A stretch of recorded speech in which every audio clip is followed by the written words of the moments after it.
That's it. Time now for us to go viral. Love, love, love. This is good. The latest craze is the baby face Snapchat filter. Yeah. Okay, so Shaq looking young and spry. Well, hold on. Kawhi couldn't avoid the trend. He's into it. Even That's cute. Bill Belichick got the baby face treatment. Belichick's the only one that wasn't a cute baby. No, hold on. No. Hold on. No, I'm he told was never producers. a baby, man. He was born an adult. I couldn't set this up without producers doing this to us. And watch. Let us check this out for the first time. I'm so nervous right now. Here we go. Know their sport as well, if not better than anyone else that plays, and they continue to know more. Both of these guys you can ask after a game. And when he joined them, they became who they are now. And for him to increase his legacy, he needs to be able to finish out. I think he needs to still be able to play in the finals and get that third MVP in the finals and then go open up his own. Because they have the second max spot, cap spot, and thanks to Kristaps trade, and the thing Rich Kleiman said there, we know is not true. You guys are so goodness. You guys are so cute. So cute, Nick. See, look at you two. Man, now I know what the great viewers in the upstate New York area were getting 30 years ago when you started your career. First of all, that's just me with a bigger forehead. That Snapchat thing didn't work on me. But the two of you, it Chris, worked on yours beautifully. is great. Yours is great. It works best on people that are clean shaven. So cute. Because it looks great on you. Shaq looked hilarious. Yeah, y'all couldn't put the little beard on the little kid and everything. This is great. Adorable. That is a smart job by the folks at Snapchat, man. They did the gender flip filter, which is unbelievable. Scary. Scary. It was a little scary. And this baby filter's excellent. I look like I don't eye makeup. Look like my wife gave me a smoky eye or something. You're right about that. Look at Zoom that. in on Chris's eyes. Look at That's a those baby with a little cheeks. eyeshadow. But I got to tell you, Nick, adorable. Oh, come on. Adorable. No, he's never been called But that. just a filter. So let's bring it back. Speaking of not adorable, let's talk about this. Stories to start your morning. I love it. Mike Budenholzer had some harsh comments for Drake, Toronto Raptors super fan, saying there's certainly no place for Drake on the court and there are boundaries and lines for a reason. Drake later had an Instagram post with a laughing face, a salt shaker, inferring that Budenholzer was a bit salty. Nick, you had some thoughts on this? Yeah, Mike Budenholzer took a higher road than I would have taken. I would have said... If you were the coach... Yeah. I would have said, listen, I'm happy that the kid from Degrassi regained the ability to walk, but he needs to walk himself away from the basketball court. Being the global, the representative ambassador for the Raptors does not give you the right to roam the sideline like you're at an AAU tournament. How many famous people? Denzel, Beyonce, Jay-Z. Do we have Jack Nicholson that go to games and don't act the fool like Drake does? Okay, calm down. Okay. All right? Drake's been at hundreds of games. He has brought a visibility to Toronto and the Raptors. He's been unfaithful. He's been faithful like who else in sports? He Lakers hats. He's repped so many different teams. You can wear a hat. Nick, you wear different gear. I see you wearing some Jordans. You ain't always repping LeBron. You're off brand. I see you got some Adidases and everything. Okay. Hey, so stop. Okay. All right, stop. Drake got a little carried away. Don't touch the coach.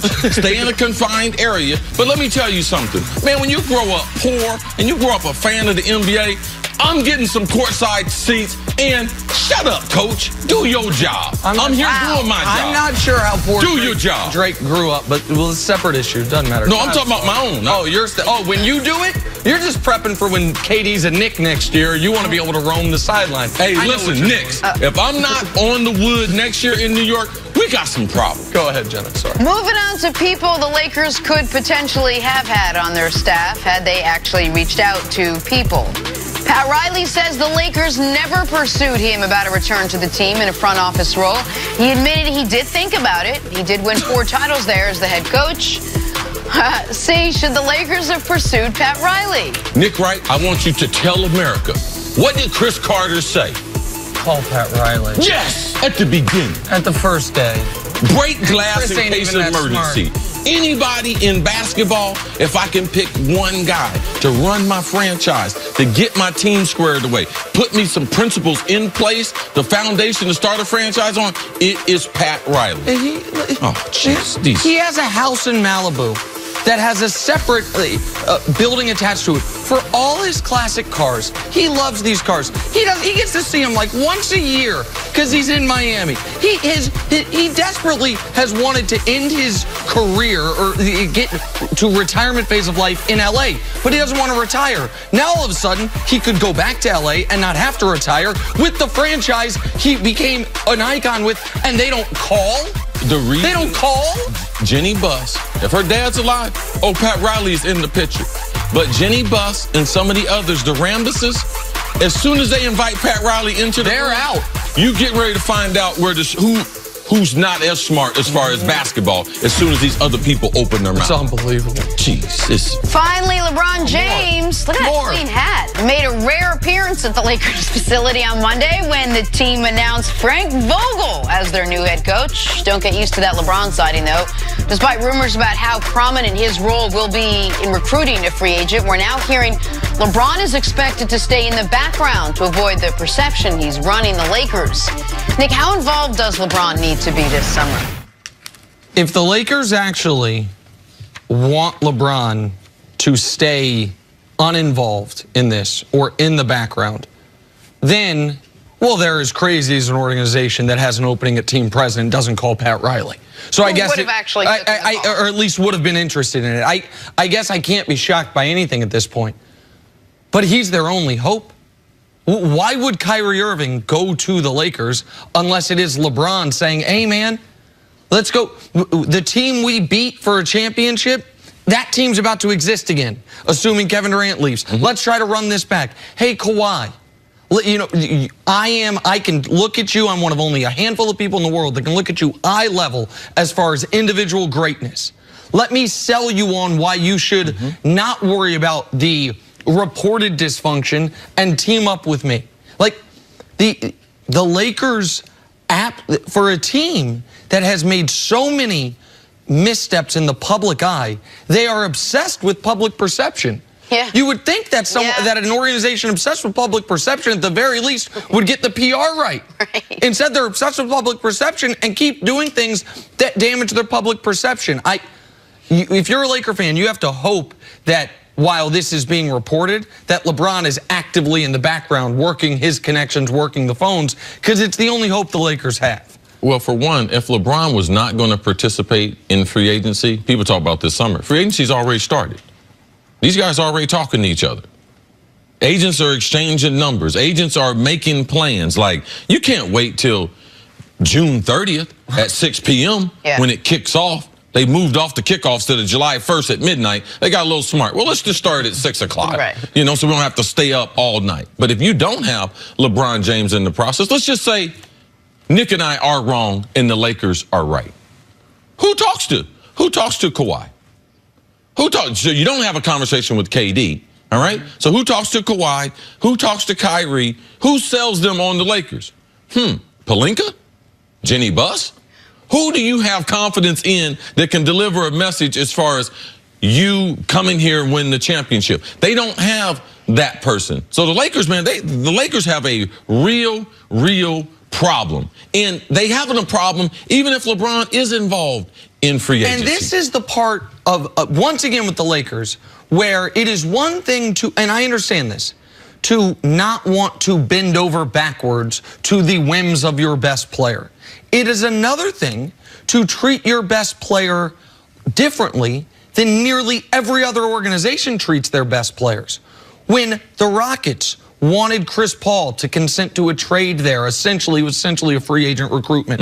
You know who they had heavily involved? James Harden. When Kevin Durant was being recruited to Golden State, you know where the nickname the Hamptons 5 came from? Well, it's the 5 guys who went to the Hamptons, the 4 guys to meet up with KD. Iggy, Dre, Steph, and Clay. I asked someone close to the situation with the Knicks, well, if you are able to land KD, well, who else you going after?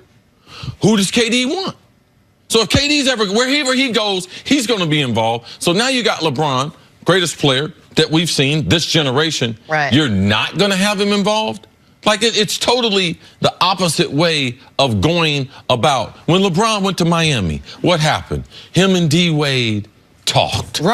And once he was there, even though Miami has a very top-down, Pat Riley down power structure, LeBron helped recruit guys like Mike Miller. LeBron even there, where Pat Riley has a vice grip of power, they were consulting with their best players on the tertiary guys to add. This is crazy. It is unlike the way any other team would be run with a player of this caliber or even a couple calibers down. And I don't believe you can do it this way, because one of the advantages, if you have one of these mega stars, is that other guys want to come play with them and they will do it for less. But if you don't put them in the process, these other guys can't talk guys into taking less money when they weren't involved in that. Right. That's part of winning championships, getting guys to buy in, veteran players who could make more money other places. And the only place you can get a head start, Jenna, is with the players doing it. Because tampering, even though if it's looked the other way, you can't. The Lakers can't call Kawhi or Kyrie whose season's over. Yes. LeBron can. Go ahead. I'm sorry. No, I was just going to say, can you imagine how many things along the way would have been different had they let LeBron been involved? Between the coaching and maybe the general manager, maybe players coming in. Now, I don't know if he would have called Pat Riley. And also the hope about Pat Riley is that job ain't filled yet. Well, yeah. Okay. But it doesn't look like They decided they're it. probably not going to fill it. Have Pat Riley or no? No one. No, Linda Randall's got it. Let's turn our